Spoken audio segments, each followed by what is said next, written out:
Item ಯಾವುದೇ ಇರಲಿ try ಮಾಡಿ ಆಚಿ ಚಿಕನ್ ಮಸಾಲಾ. ಅಸ್ಸಾಂನಲ್ಲಿ ಭಾರತೀಯ ವಾಯುಸೇನೆ ವಿಮಾನ ಪತನವಾಗಿದೆ. ಈ ವಿಮಾನದಲ್ಲಿ ಇದ್ದ 5 ವಾಯುಸೇನೆ ಯೋಧರು ಮೃತಪಟ್ಟಿದ್ದಾರೆ.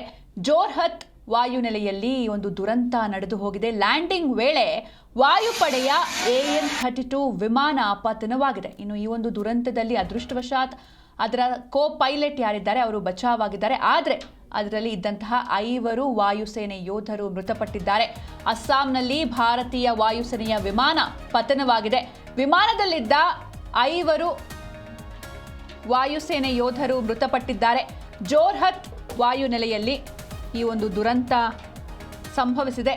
ಲ್ಯಾಂಡಿಂಗ್ ವೇಳೆ ವಾಯುಪಡೆಯ AN-32 ವಿಮಾನ ಪತನವಾಗಿದೆ. ಆದರೆ ಒಂದು ಕಡೆ ಈ ದುರಂತದಲ್ಲಿ 5 ಮಂದಿ ವಾಯುಸೇನೆಯ ಯೋಧರು ಮೃತಪಟ್ಟಿದ್ರೆ, ಮತ್ತೊಂದು ಕಡೆ ಪೈಲಟ್ ಯಾರಿದ್ದಾರೆ ಅವರು ಅದೃಷ್ಟವಶಾತ್ ಪಾರಾಗಿದ್ದಾರೆ. ಅಸ್ಸಾಂನಲ್ಲಿ ನಡೆದಿರುವಂತಹ ಭೀಕರ ದುರಂತ ಇದು. ಅಸ್ಸಾಂನ ಜೋರ್ಹತ್ ಜಿಲ್ಲೆಯಲ್ಲಿ ಇವತ್ತು AN-32 ಸಾರಿಗೆ ವಿಮಾನ ಅಪಘಾತ ಸಂಭವಿಸಿದೆ. ಇದರಲ್ಲಿ ಭಾರತೀಯ ವಾಯುಪಡೆಯ IAF ಅಂದರೆ ಏನು ಭಾರತೀಯ ವಾಯುಪಡೆ ಅಂತ ಹೇಳ್ತೀವಿ, ಇದರ 5 ಜನ ಸಿಬ್ಬಂದಿ ಸಾವನ್ನಪ್ಪಿದ್ದಾರೆ ಅಂತ ವಾಯುಪಡೆಯು ತನ್ನ ಅಧಿಕೃತ ಹೇಳಿಕೆಯಲ್ಲಿ ತಿಳಿಸಿದೆ.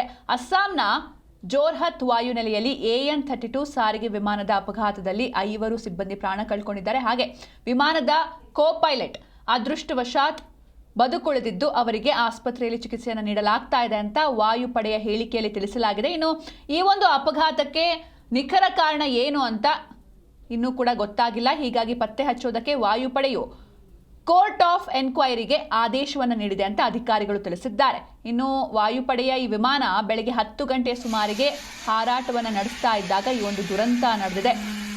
ಅಪಘಾತದ ಸ್ಥಳ ನಿರ್ವಹಣಾ ಸಿಬ್ಬಂದಿ ಈಗಾಗಲೇ ಘಟನಾ ಸ್ಥಳಕ್ಕೆ ಬಂದಿದ್ದಾರೆ. ಹಾಗೆ ಪ್ರಾಥಮಿಕ ತನಿಖೆಗಳನ್ನು ನಡೆಸಲಾಗ್ತಾ ಇದೆ ಅಂತ IAF ತಿಳಿಸಿದೆ.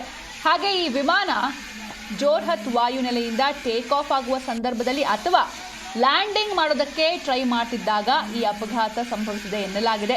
ಹಾಗೆ ವಿಮಾನ ಪತನಗೊಂಡ ತಕ್ಷಣವೇ ಅದರಲ್ಲಿ ಭಾರೀ ಬೆಂಕಿ ಕಾಣಿಸಿಕೊಂಡಿದೆ. ಅಪಘಾತದ ತೀವ್ರತೆಗೆ ವಿಮಾನದಲ್ಲಿದ್ದ 5 IAF ಸಿಬ್ಬಂದಿ ಸ್ಥಳದಲ್ಲೇ ಮೃತಪಟ್ಟಿದ್ದಾರೆ. ಇನ್ನು ವಿಮಾನ ಯಾವಾಗ ನೆಲಕ್ಕೆ ಬಂದು ಅಪ್ಪಳಿಸುತ್ತೆ ತಕ್ಷಣವೇ ಅದರ ಇಂಧನ ಟ್ಯಾಂಕ್ ಅಂದರೆ ಫ್ಯೂಯಲ್ ಟ್ಯಾಂಕ್ ಏನಿರುತ್ತೆ ಅದು ಬ್ಲಾಸ್ಟ್ ಆಗಿದೆ. ರಕ್ಷಣಾ ಪಡೆಗಳು ಬರುವಷ್ಟರಲ್ಲಿ ವಿಮಾನದ ಬಹುತೇಕ ಭಾಗ ಸುಟ್ಟು ಭಸ್ಮವಾಗಿತ್ತು. ಇನ್ನು ಈ ದುರಂತದಲ್ಲಿ ಮೃತಪಟ್ಟ ವಾಯುಪಡೆಯ ಸಿಬ್ಬಂದಿಗಳನ್ನು squadron leader Prashant Singh, flight lieutenant Shubham Kumar, sergeant Jitendra Sharma, Agniveervayu Khemaram Kumawat ಹಾಗೂ ದಾನಿಶ್ ಆಲಂ ಅಂತ ಐಡೆಂಟಿಫೈ ಮಾಡಲಾಗಿದೆ.